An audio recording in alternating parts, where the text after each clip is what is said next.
Hello दोस्तों, आप सभी का स्वागत है स्टूडेंट टॉक पर। हम शुरू करने वाले हैं केमिस्ट्री के और आगे के 25 क्वेश्चंस जो कि आपके एग्जाम पॉइंट ऑफ व्यू से बहुत बहुत ज़्यादा इम्पोर्टेंट है। अगर आपने चैनल को सब्सक्राइब नहीं किया है तो सब्सक्राइब कर दीजिए और अपने दोस्तों के साथ जरूर इस वीडियो लेक्चर को शेयर कीजिए।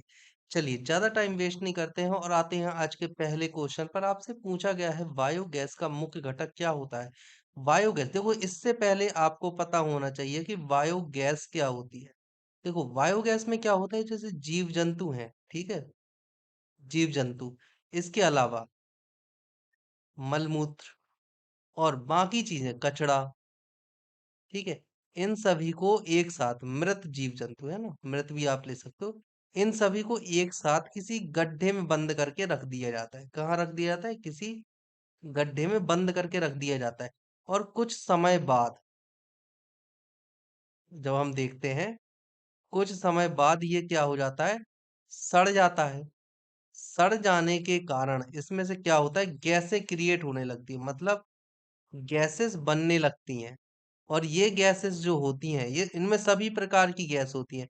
मीथेन भी होती है, एथेन भी होती है, प्रोपेन भी होती है, और बहुत सारी गैसेस होती हैं, कई गैसेस होती हैं इनमें। लेकिन जो मेन कंपोनेंट होता है इन गैसेस का, कौन सा कंपोनेंट? मेन कंपोनेंट, जो मेन कंपोनेंट होता है इन गैसों का, वो होता है CH4। अब इस CH4 को हम उपयोग में लाते हैं कई तरह के, जैसे जिसका सबसे अच्छा उपयोग जो होता है वो होता है रसोई गैस के तौर पर। ठीक है, किस चीज में लाते हैं इसको? सबसे अच्छा इसका उपयोग है रसोई गैस के तौर पर, हम इसका उपयोग करते हैं। ठीक है, ये सबसे ज्यादा इंपॉर्टेंट, रसोई गैस में ऊर्जा के रूप में। ठीक है, याद रखना है। तो यहाँ पर आपसे पूछा गया है मुख्य घटक, मुख्य घटक कौन सा हो जाएगा? मीथेन। मीथेन मतलब CH4। ओके, चलिए अगला क्वेश्चन आपसे पूछा गया है, गोबर गैस में मुख्य रूप से पाया जाने वाला क्या तत्व होता है? आपके ऑप्शन है क्लोरीन, मीथेन, एथिलीन या फिर हाइड्रोजन। इनमें से क्या होता है? इसका सही आंसर क्या होगा? इसमें भी सही आंसर है मीथेन। देखिए, गोबर गैस कौन सी होती है? गोबर गैस भी एक तरह की क्या है? बायोगैस है। गोबर गैस भी एक तरह की बायोगैस है। और बायोगैस में मेन कंपोनेंट क्या होता है? पिछले क्वेश्चन में हमने देखा है, मेन कंपोनेंट क्या होता है? CH4। ठीक है, चलिए अगला क्वेश्चन आपसे पूछा गया है कि कच्चे फलों को कृत्रिम रूप से पकाने के लिए प्रयोग में लाई जाने वाली गैस, और भी चीजें होती हैं, लिक्विड भी होता है जिनकी वजह से हम पका लेते हैं। लिक्विड में हम कुछ मिला देते हैं, उसके बाद हम इसे पका देते हैं फलों को। लेकिन यहाँ पर आपसे पूछा गया गैस के बारे में, कौन सी गैस है, तो आपको गैस बताना है। आपके ऑप्शन है एसिटिलीन, इथिलीन, कार्बन मोनोऑक्साइड या अमोनिया।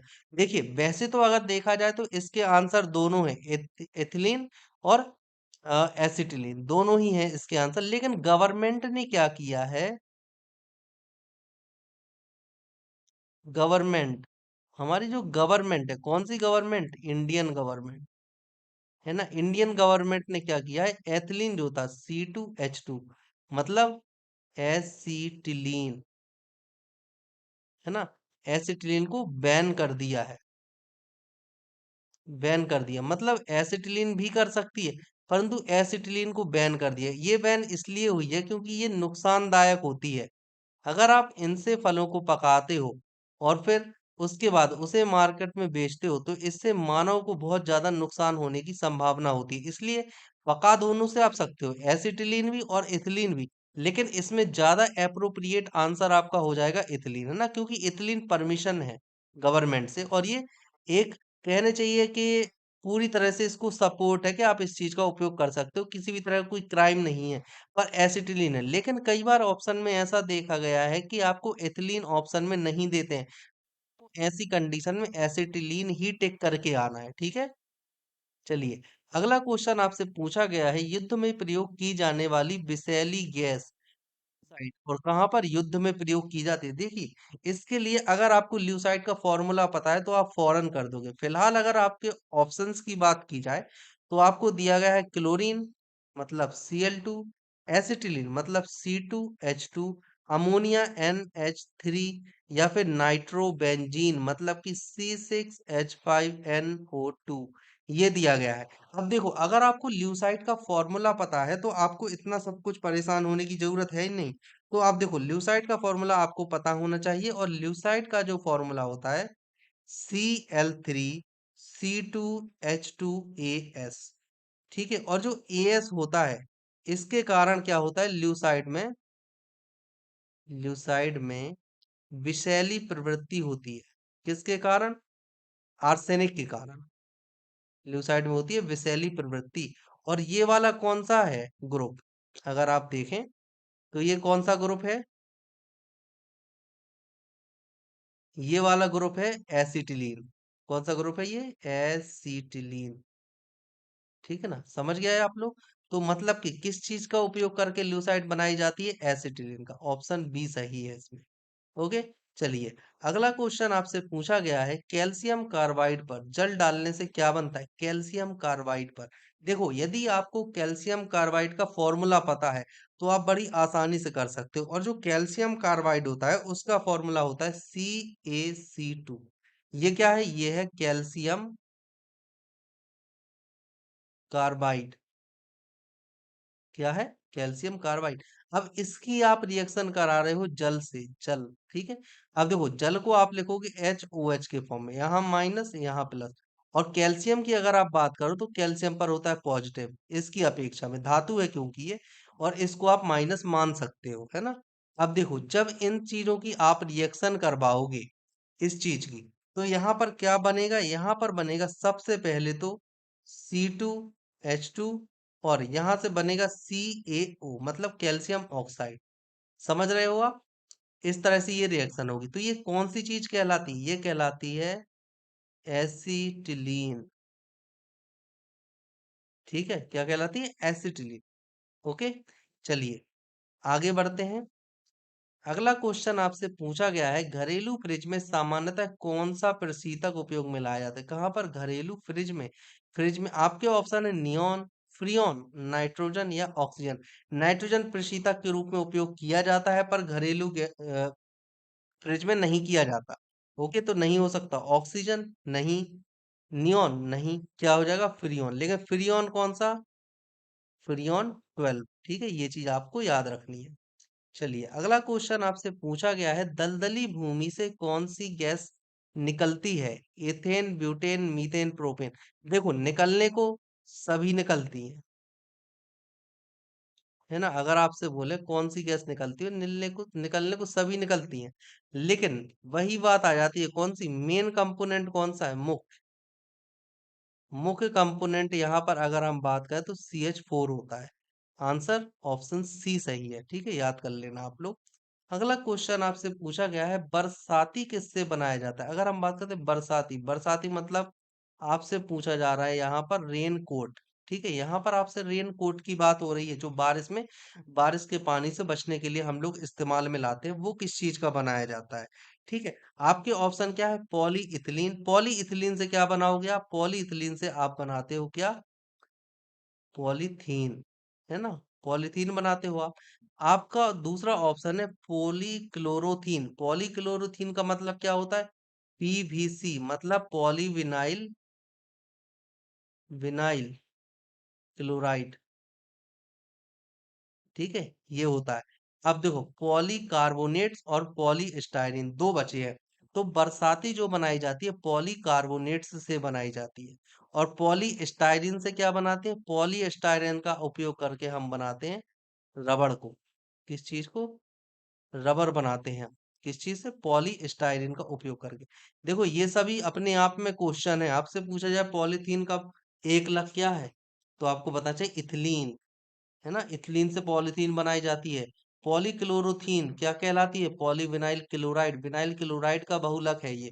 पॉलीस्टेरीन से क्या बनाया जाता है? रबर। पॉलीस्टेरीन मतलब रबर, स्टाइरीन से रबर बनाया जाता है। तो ये चीजें आपको पता होनी चाहिए। अपने आप में हर एक ऑप्शन अपने आप में क्वेश्चन है।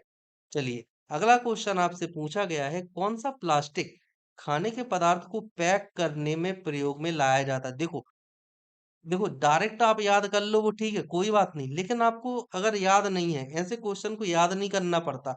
ऐसे क्वेश्चन आपके कॉमन सेंस से खुद डेवलप होते हैं और आपको अपना कॉमन सेंस इतना डेवलप करना पड़ेगा। जैसे अगर इस क्वेश्चन की हम बात करें, तो आपसे बोला गया है कि कौन सा प्लास्टिक खाने के उपयोग खाने का जो पदार्थ है उसको पैक कर रहे हो आप। मतलब अगर आप किसी खाने के पदार्थ को पैक कर रहे हो, तो जरूरी है कि खाना कैसा होना चाहिए, जो चीज गर्म रखे, है ना? ऐसे पदार्थ को आप उपयोग में लाओगे जो कि ऊष्मा का आदान प्रदान ना दे। मतलब कि ये एक ऐसा पदार्थ होना चाहिए,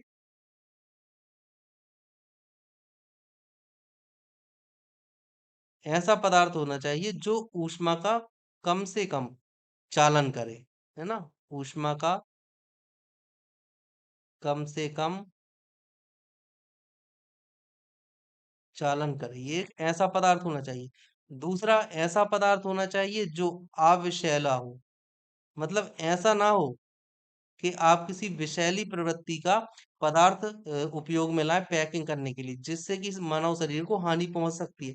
तो इसमें दो चीजें हैं जो सबसे ज्यादा इंपॉर्टेंट है। पहला तो आपको ये ध्यान रखना है कि एक ऐसा पदार्थ हो कि जो ज्यादा से ज्यादा समय तक ऊष्मा को रोक सके, और दूसरा जो कि विषैला ना हो। आपके ऑप्शन अगर यहाँ पर आप देखो ठीक से, तो पॉलीविनाइल क्लोराइड ये शरीर के लिए हानिकारक हो सकता है ना? क्योंकि ये प्लास्टिक है एक तरह का, तो ये नहीं होगा। पॉलीइथिलीन, पॉलीप्रोपिलीन या इनमें से कोई नहीं, सही आंसर है पॉलीइथिलीन। है ना? हम पॉलीथीन का उपयोग करते हैं कि नहीं करते हैं? करते हैं ना? तो सही आंसर क्या हो जाएगा? पॉलीथीन। क्वेश्चन नंबर 357 359 का ऑप्शन बी। ठीक है, चलिए अगला क्वेश्चन आपसे पूछा गया है कि लाह है, लाह क्या होती है? लाह, या कई लोग इसको लाख भी बोल देते हैं, लाह, और कई लोग बोलते हैं इसको लाख, है ना? ये भी बोल देते हैं। तो आपको ये बताना है कि लाख क्या है? क्या लाख कोई प्राकृतिक बहुलक है? प्राकृतिक अपरूप है? कृत्रिम बहुलक है? इनमें से कोई नहीं। देखो, तो सही देखो, पहले तो आपको ये पता होना चाहिए कि प्राकृतिक और कृत्रिम होता क्या है। प्राकृतिक मतलब जो प्रकृति से हमें डायरेक्ट में, और कृत्रिम मतलब जिन्हें मानव प्रयोगशालाओं में बनाता है। जैसे कि अगर हम कृत्रिम बहुलक की बात करते हैं, तो कृत्रिम बहुलक में आप रेयॉन को ले सकते हो। रेयॉन एक कृत्रिम बहुलक है। वहीं अगर आप प्राकृतिक अपर रूप की आप बात करते हो, तो प्राकृतिक अपर रूप में आप हीरा को ले सकते हो, या फिर आप ग्रेफाइट को ले सकते हो। ठीक है ना? ये होते हैं अपर रूप। अब यहाँ पर आपसे पूछा गया लाख क्या है? एक प्राकृतिक बहुलक है। और लाख मिल्स किससे? लाख मिलता है कीड़ों से, प्राप्त किया जाता है। किस चीज से? कीड़ों से प्राप्त किया जाता है। इस चीज का आपको याद रखना है। ओके, चलिए, ये ज्यादा इंपॉर्टेंट है, कीड़ों से मिलता है लाख। ओके, अगला क्वेश्चन आपसे पूछा गया है, निम्नलिखित कार्बनिक यौगिकों में से किसे आयरन यौगिक से उत्पादन दाग को निकाला जाता है? मतलब कि आपसे ये पूछा गया है, यहाँ उत्पादन नहीं, यहाँ उत्पादित कर लेना। ठीक है, क्या कर लोगे आप? उत्पादित, है ना? उत्पादित दाग को निकाला जाता है, मतलब कि मान लीजिए कोई शर्ट है ना? आपसे पूछा गया है, एक शर्ट है, इस पे क्या लग गया? एफी दाग लग गया। अब आप इस दाग को हटाना चाहते हो, हटाना चाहते हो, तो आप किस चीज का उपयोग में लाओगे? मतलब किस चीज का आप उपयोग करोगे? आपके ऑप्शन है बेंजोइक अम्ल, थैलिक अम्ल, ऑक्जेलिक अम्ल, या सिनेमिक अम्ल। इनमें से आप किस चीज का उपयोग करेंगे? Question number 361। देखिए सही आंसर इसका क्या हो जाएगा? इसका सही आंसर है ऑप्शन सी, ऑक्जेलिक अम्ल।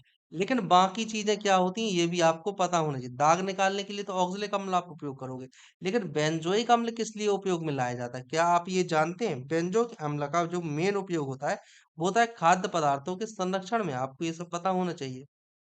किस चीज में उपयोग होता है बेंजोइक अम्ल का? खाद्य पदार्थों के संरक्षण में। खाद्य पदार्थों के संरक्षण में उपयोग में लाया जाता है।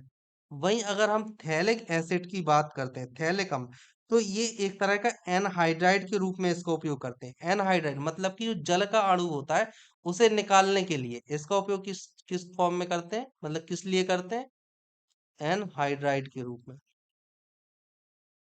एनहाइड्राइड के रूप में करते हैं, मतलब कि जल निकालने में। ठीक है, जल निकालने में करते हैं। तीसरा ऑक्जेलिक अम्ल का हमने देख ही लिया है कि जो दाग होते हैं उन्हें छुटाने के लिए करते हैं। और एक होता है सिनेमिक एसिड। सिनेमिक एसिड का उपयोग किसमें करते हैं? दवाइयों में करते हैं।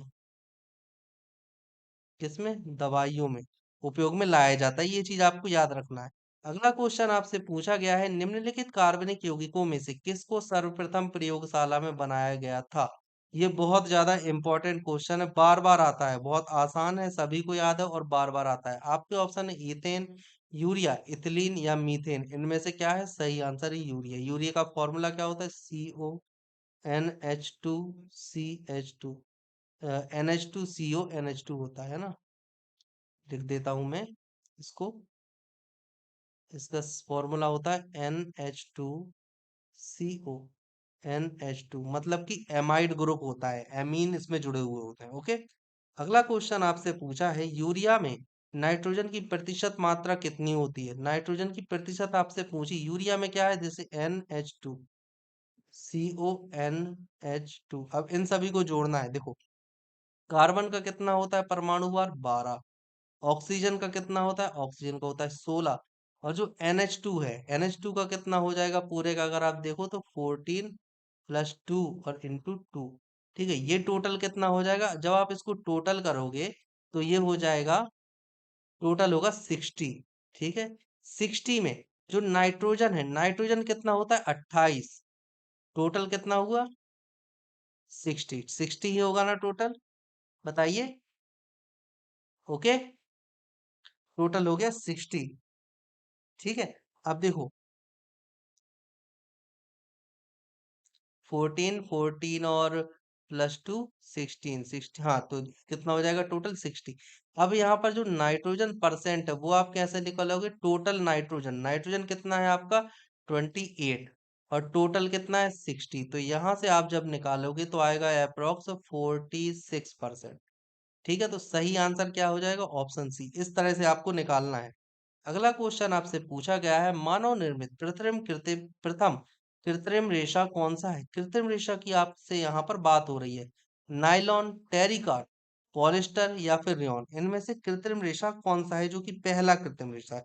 सही आंसर है रेयॉन, है ना। पहला कृत्रिम रेशा क्या है? रेयॉन।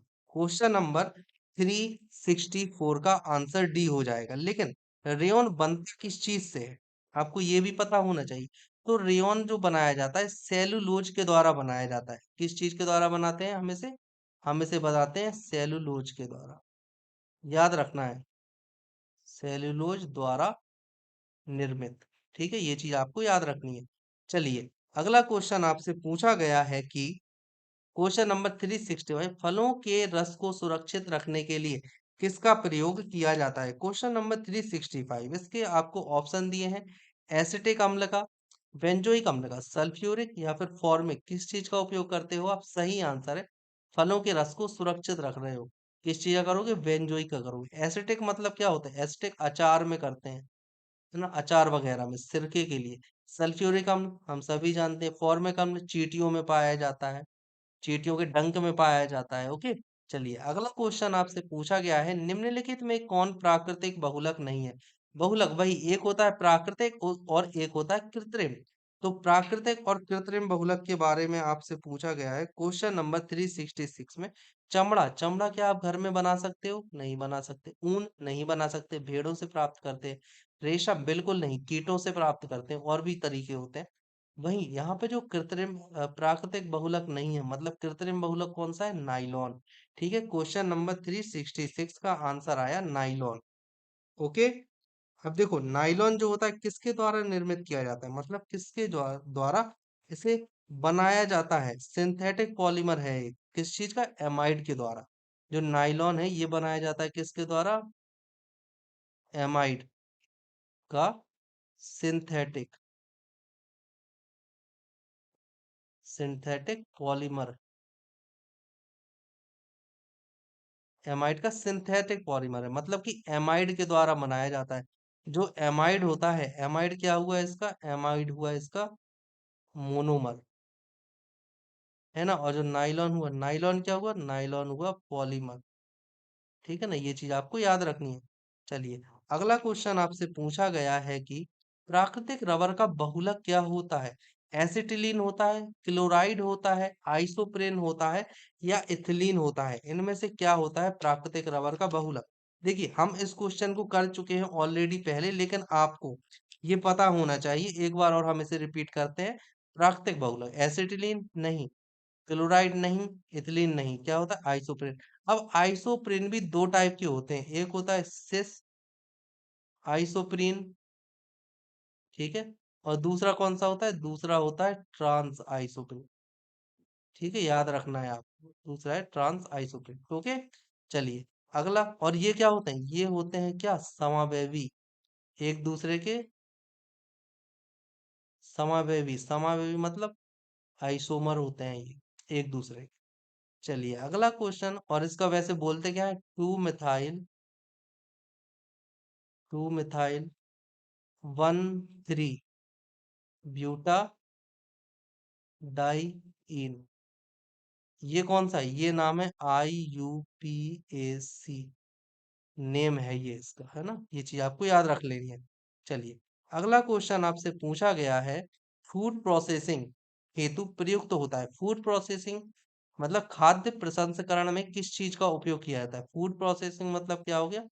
फूड प्रोसेसिंग मतलब हो गया है खाद्य प्रसंस्करण, ठीक है ना? खाद्य प्रसंस्करण में किसका उपयोग करोगे?